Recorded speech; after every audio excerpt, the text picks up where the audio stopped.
And welcome to Archive Thrifting, the show whose title can't always be taken literally, especially with the inflation going on now. But anyway, pretty recently I did another thrifting episode, and I mentioned there that I had too much material for just one episode. So, guess what we're going to be doing today? But I also mentioned there that I felt like if I could get one more store's worth of footage, we'd have a real good, proper episode here. So I do have that footage, but now I've got a real patchwork of an episode going on here. So to put this in perspective, one of the stores that we're going to be looking at here, I actually shot most of that footage back in April. And, it was still like 50 degrees outside or so at the time. But then some stuff that I didn't buy at the time was starting to kind of stick up my craw. So I decided to go back and see if they still had it, and they did. And that was right around the end of May. And then there's some new footage here. I mean, real new, like shot just within the last week or so as of my doing this box segment.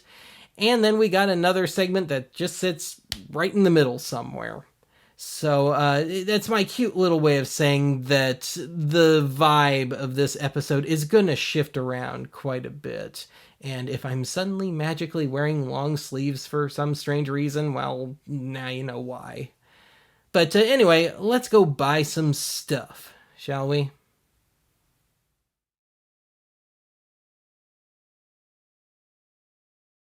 I used to really like Barnes& and Noble back in the 90s and 2000s. I just barely tolerate it now. But anyway, yeah, I'm seriously stretching the definition of thrifting here, but the semi-annual Criterion Collection half-off sale was going on when I shot this, and indeed, right at the entrance to the music and movies, we've got a little display, so what do we got here? Lots of copies of Fast Times at Ridgemont High. Guess this location thought South Dakotans have an 80s nostalgia fixation. They don't. They're intent on proving how modern and cosmopolitan they think they are. Otherwise, if I had deep enough pockets, there's a solid dozen titles I would have liked to have picked up, and one of those being All About Eve, which I've owned on VHS since that was still an ongoing concern. Back in the main Criterion section, I found a movie I first saw on TV half asleep very late at night. John Waters' Multiple Maniacs. I still have nightmares from it. Otherwise, I found a copy of La Poison, which I initially mistook for a W.C. Fields movie from that artwork. Let's see, The Last Emperor, Heaven Can Wait, not the Warren Beatty one, and I saw a copy of Heaven's Gate back there. His Girl Friday, which I used to see on public domain dollar bin VHS tapes all the time, and now it's a Criterion title. Anyway, it looks like they have one of the titles I'm after, Two Lane Blacktop, the only film role of the Beach Boys' Dennis Wilson, as well as James Taylor. And yeah, that James Taylor. I've been wanting to see this forever. I've heard that it's one of the most underrated movies ever made, and that it's the single most boring movie ever made, and nothing in between, so guess I'll find out. A Hard Day's Night is on my eventually list. La Cage aux Folles. I swear this movie and its sequel are stalking me. Anyway, does Moonstruck really qualify for Criterion status? Same goes for The Rose. Actually, that's how I feel about half the Criterion stuff these days. Anyway, Rolling Thunder Review, Bob Dylan's kinda infamous 1975 tour, that's on the eventually list. But anyway, the second title I'm after is a rather pricey borderline box set, which will drain the budget for this. The Complete Monterey Pop Festival. In other words, all the known surviving footage from the 1967 Monterey Pop Festival, featuring everyone from Jimi Hendrix to Tiny Tim. And of course, there just had to be a bit of cartoon nudity on the back cover, so I've had to freeze frame this.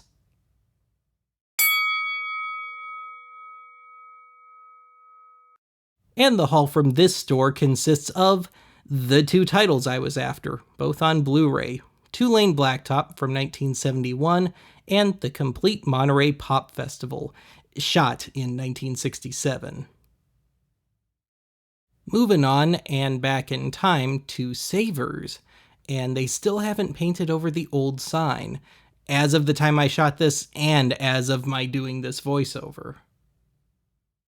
As per usual, the CDs are mostly 90s pop and country crap, but I found a whole different flavor of country crap. During the early 80s, George Burns made a trio of pretty bad country albums.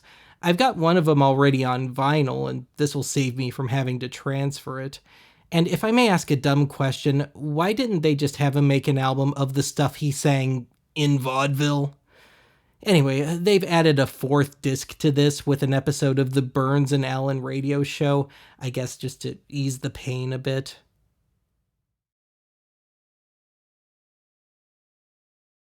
Further down the line, we've got some more palatable stuff, but I'm gonna pick up the single most uncool rock album I've ever picked up, REO Speedwagon's mega hit High Infidelity.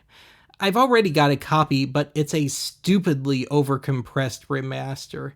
This is the original-ish issue, and it appears to be in excellent condition.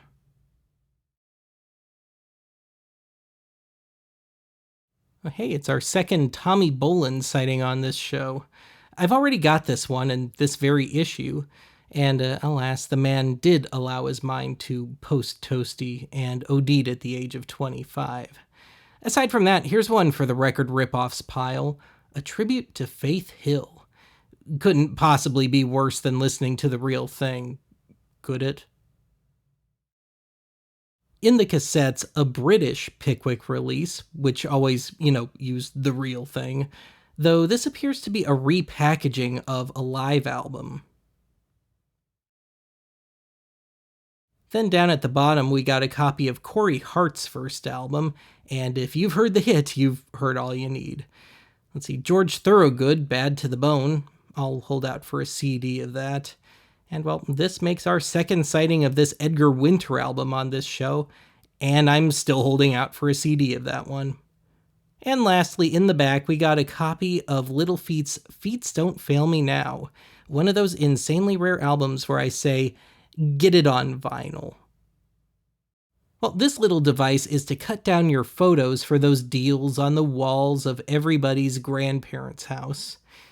I don't know. When I see this, I feel like I have a good idea for a trauma-styled mutilation sequence.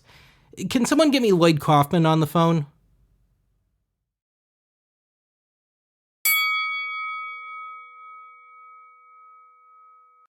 And the haul from this store consists of 4 CDs, or sets thereof.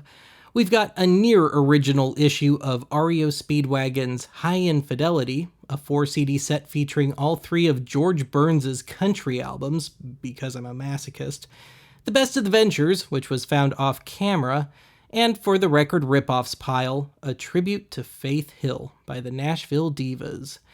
And we've got one record ripoffs candidate on acetate, because stupid cheap Royale.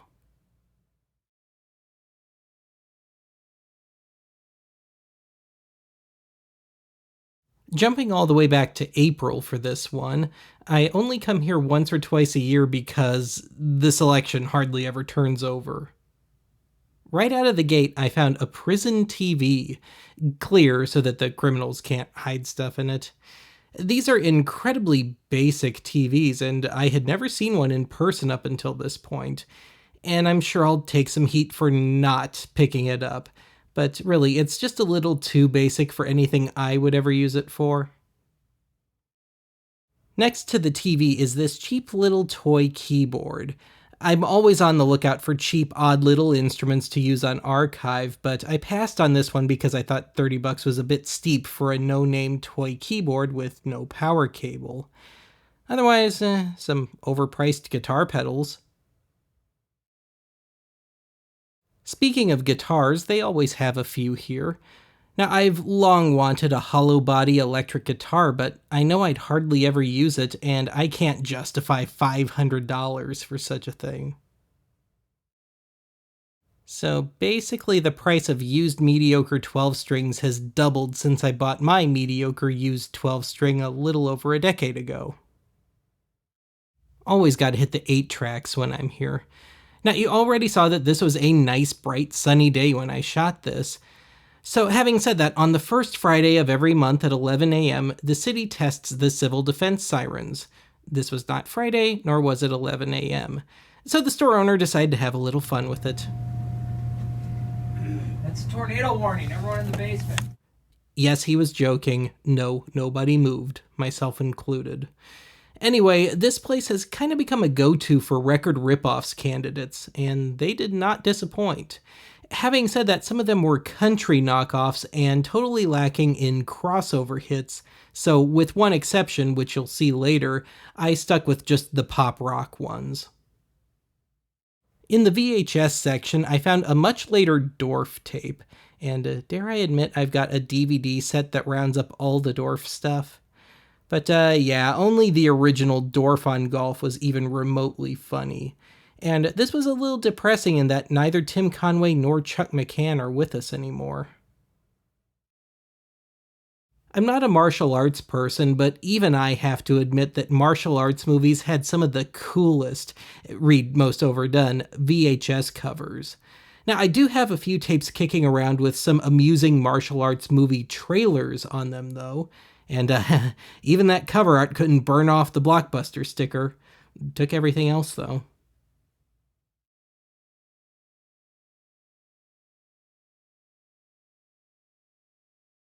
I remember this movie, as much as I don't wish to.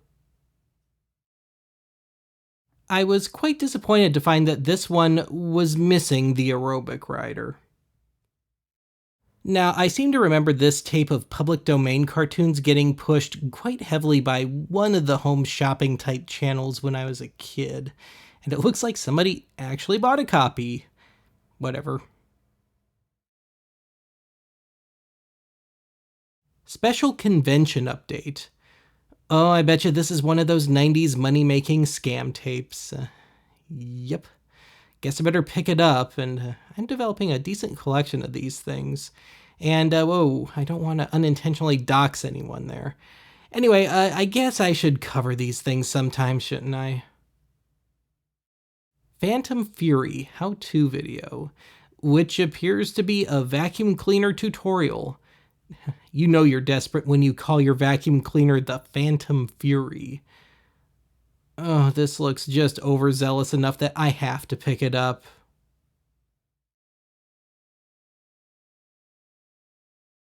And lastly, a pretty faded copy of God's Gun, featuring Lee Van Cleef and Leif Garrett. I guess this predates his singing career, Garrett that is. And it's perfectly clear on the other side. I don't think I'm tripping out. I've been wanting a 16mm sound projector for some time. However, I have one non-negotiable demand.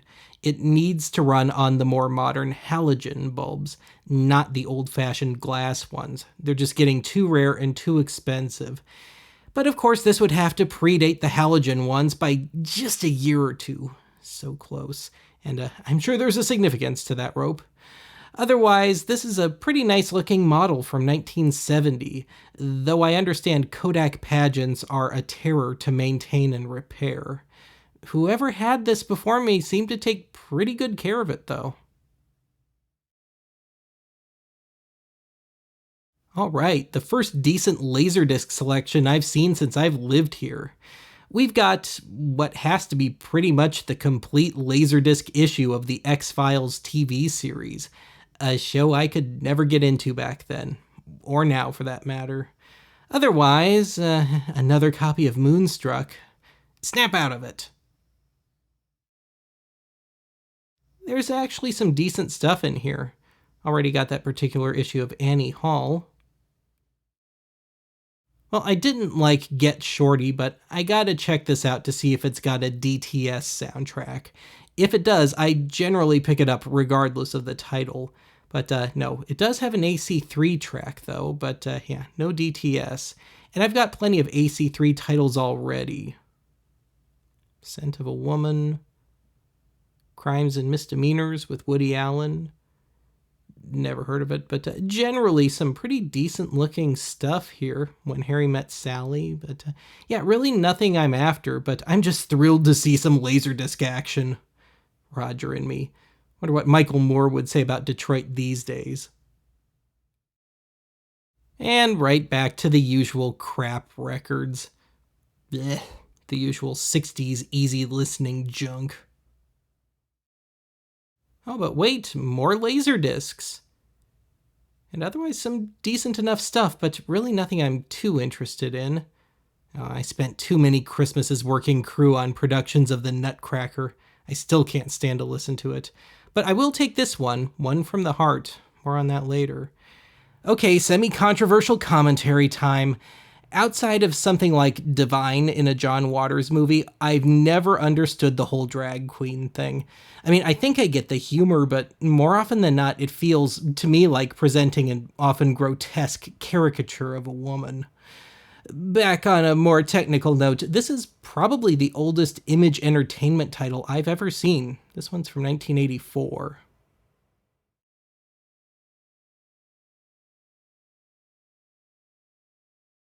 I've never been a big smooth jazz person, but I respect the hell out of Lee Ritenour as a guitar player. But the spine on this one is pretty screwed up. You gotta wonder how those things happen.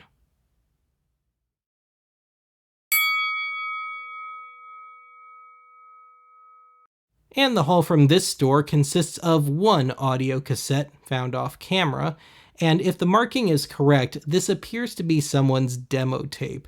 Of course, being on Ampex stock, it may be sticky as all sin at this point, but it's a chance I'll have to take. Anyway, I also picked up 2 VHS Vault candidates. Global Vision Special Convention Update seems to be one of those oh-so-90s pyramid schemes. And of course, I also got the Phantom Fury vacuum cleaner tutorial video. Alas, vacuum not included. Then I got 2 8-tracks, both early 80s, both record ripoffs candidates, and you may very well hear these soon. And lastly, 1 Laserdisc, Francis Ford Coppola's One from the Heart. I've had Tom Waits' soundtrack to this one kicking around forever, but never saw the movie.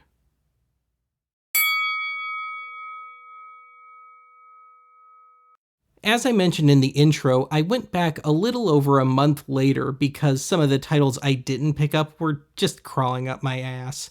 So I grabbed a spare copy of one of the 8-tracks, just in case one fails, and I also found another knockoff tape, which I picked up for the quote-unquote Merle Haggard stuff. Then I also grabbed the Lee Ritenour Dave Grusin Laserdisc, and after learning how rare it is, I grabbed the Evening at Lacage disc. If nothing else, it's an early Image Entertainment title.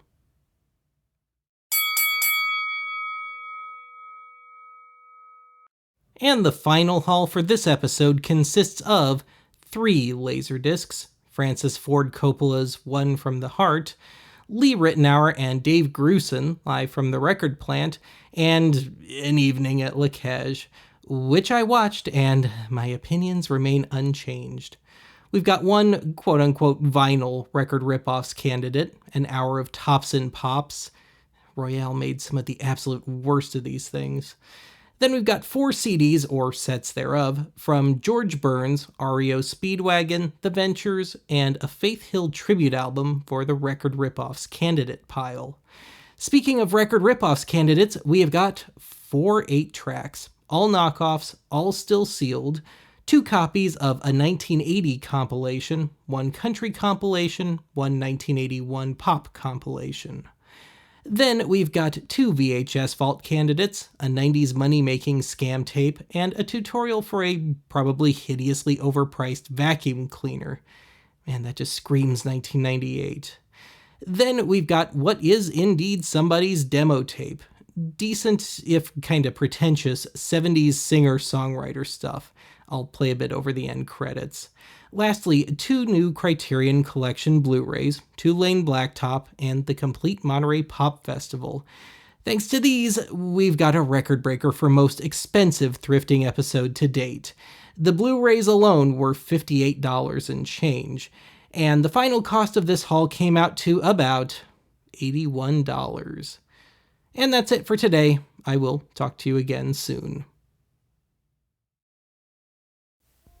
When they call you, you will go. Leave all your buildings to fall. She's the life of the party, babe. You've gotta come. You live for the days in the sunshine, wild hazy nights in the limelight. Recruits are easy to find. You go every